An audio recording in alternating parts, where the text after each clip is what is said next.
Ouais, salut tout le monde. Je suis pas tout seul ce matin. Elle a pas mal de peine à dormir ces jours. Elle se réveille tôt. Ah, elle se voit, elle est incroyable.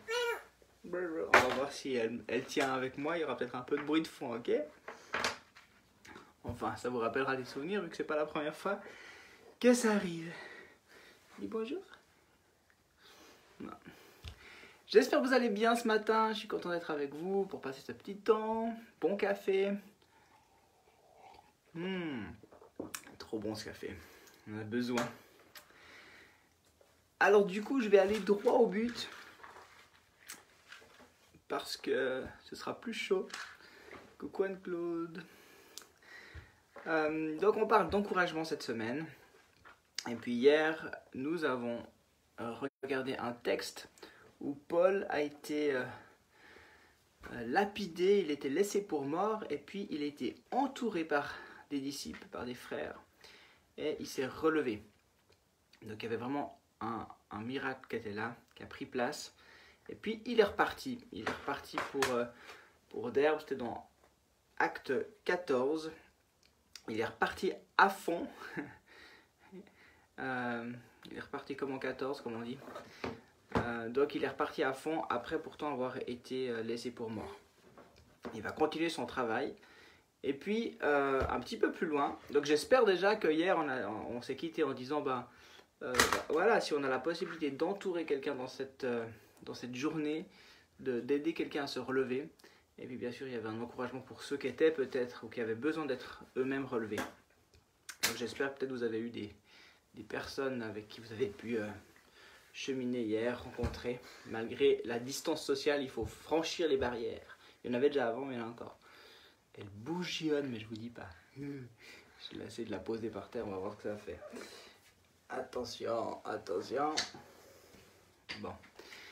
Et puis, donc Paul, il continue son chemin, et puis juste après, en fait, il va continuer son travail, donc, voilà, d'enseignement, et il va revenir sur ses pas.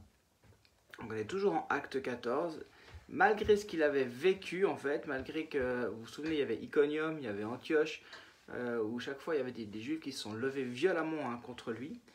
Et puis, il va retourner à ces endroits-là, et il est dit au verset 21, 14-21, après avoir évangélisé cette ville et fait un certain nombre de disciples, ils retournèrent, donc il est avec Barnabas, ils retournèrent à Lystre, à Iconium et à Antioche. Un peu maso le gars, quoi, hein. Il s'est fait battre et tout, il retourne là-bas. Et puis au verset 22, il fortifiait l'esprit des disciples, les encourageait à persévérer dans la foi, et disait c'est à travers beaucoup de difficultés qu'il nous faut entrer dans le royaume de Dieu.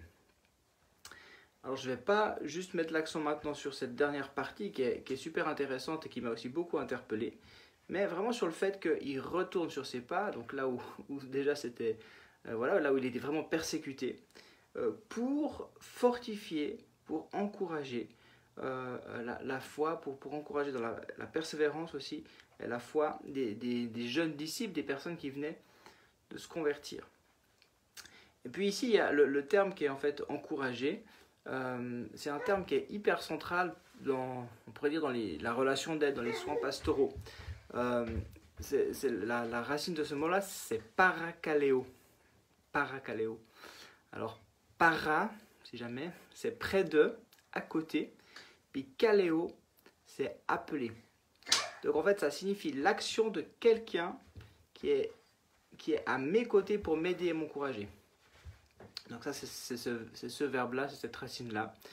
Donc on peut le traduire par exhorter, encourager, consoler. Il y a vraiment un sens de support dans l'idée d'amener quelqu'un à poursuivre sa route. Donc je trouve que c'est vraiment intéressant parce que c'est une dimension qui est rattachée au futur. Si on utilisait réconforter, puis c'est marrant parce que parfois second 21 va traduire réconforter, mais c'est pas une bonne idée. Parce que souvent réconforter, ça s'attache plutôt à des faits antérieurs, à un passé. Et là, il y a vraiment l'idée d'encourager et de tourner vers l'avenir. Voilà, donc ça c'est le terme qui est utilisé là. Et puis, il est utilisé bien sûr dans bien d'autres textes, Mais un autre texte que je veux juste lire avec vous ce matin, j'ai l'impression que c'est un peu ce que Paul a fait, ou ce que Paul a vécu. C'est dans 2 Corinthiens, je vais lire les versets 3 à 5, qui nous disent ceci. C'est Johanna qui lit, attention, non. Si seulement. Alors, béni soit le Dieu et Père de notre Seigneur Jésus-Christ, le Père de toute magnanimité, bonté, et le Dieu de tout encouragement. Le Dieu de tout encouragement, Paracaléo. Lui qui nous encourage, voilà, on retrouve Paracaléo, dans toutes nos détresses, afin que par l'encouragement que nous recevons nous-mêmes de Dieu, nous puissions encourager ceux qui sont dans toutes sortes de détresse. De même, en effet, que les souffrances du Christ abondent pour nous, de même aussi notre encouragement abonde par le Christ. Voilà, vous pourrez relire ce texte rapidement, mais j'aime beaucoup cette dimension d'avoir été encouragé ou consolé, certaines versions vont traduire ça par consolé, dans nos détresses, afin de pouvoir encourager ou consoler ceux qui sont dans des détresses. C'est vraiment, on a reçu cette consolation, cet encouragement de Dieu pour le redonner. Et voilà, donc là c'est ce terme, paracaléo, donc se tenir à côté pour aider, pour encourager.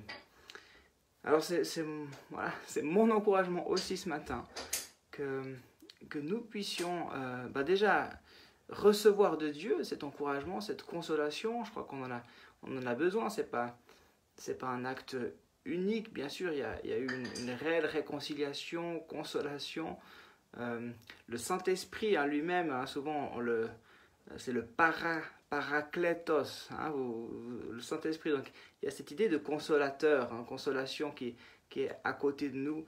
Donc on a vraiment cette dimension de consolation en nous par le Saint-Esprit. Mais ça ne doit pas en rester là. Donc si vous ne l'avez pas, je vous encourage à le recevoir, puis à le vivre aussi dans ce temps de Pentecôte. Mais voilà, il y a vraiment cette action d'être à côté d'eux pour soutenir, encourager d'autres après. On était consolés pour consoler, encouragés pour encourager. Alors je vous invite vraiment à recevoir ce matin cet encouragement du Seigneur et de pouvoir encourager d'autres dans cette belle journée ensoleillée. Il y a vraiment une puissance, une force quand on peut se tenir à côté et remettre quelqu'un sur la route. Vraiment avec cette dimension d'avenir, de le remettre en route pour demain. C'est quand même magnifique de pouvoir avoir le privilège de vivre ça avec quelqu'un. Et ma petite qui s'est échappée, qui est en train de faire boum boum sur la table de nuit, la Damaris, qui dormait. Johanna. Bon, on prie ensemble pour terminer. Je crois que c'est important. Yes. Père, merci parce qu'on a... Bruit de fond. Merci Seigneur parce qu'on a lu que tu es le Dieu de tout encouragement, de toute consolation. Et c'est vrai, tu nous consoles, tu nous encourages dans nos propres vies. Encore ce matin, Seigneur, tu viens, tu n'es pas un Dieu de surface, tu viens en profondeur, changer les choses, consoler nos cœurs, tu viens nous soutenir dans nos détresses par ton Esprit Saint. C'est une vérité, une réalité. Et Seigneur, merci parce qu'à notre tour, alors que nous avons été relevés, entourés, consolés, que ce soit par des amis, des frères, des sœurs, et bien sûr suprêmement par toi, parfaitement par toi, et nous pouvons alors le rendre à d'autres, être nous-mêmes des personnes qui encouragent, qui consolions, qui remettons en route avec l'aide de ton esprit des personnes. Alors Seigneur, je te demande encore cette grâce de nous utiliser. On est bien sûr imparfait, mais Seigneur, on veut se laisser utiliser par toi encore aujourd'hui. Merci Saint-Esprit.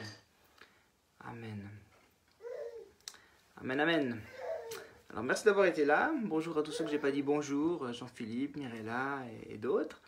Et puis on se retrouve demain matin. Demain matin, c'est justement Jean-Philippe qui apportera ce petit moment. Donc merci à lui. Et puis on se réjouit. Et je vous souhaite une super journée. Que le Seigneur vous accompagne. Et puis plein de courage aussi aux parents qui sont là ce matin. que ça se passe bien aussi pour vous et vos enfants. À demain, bye.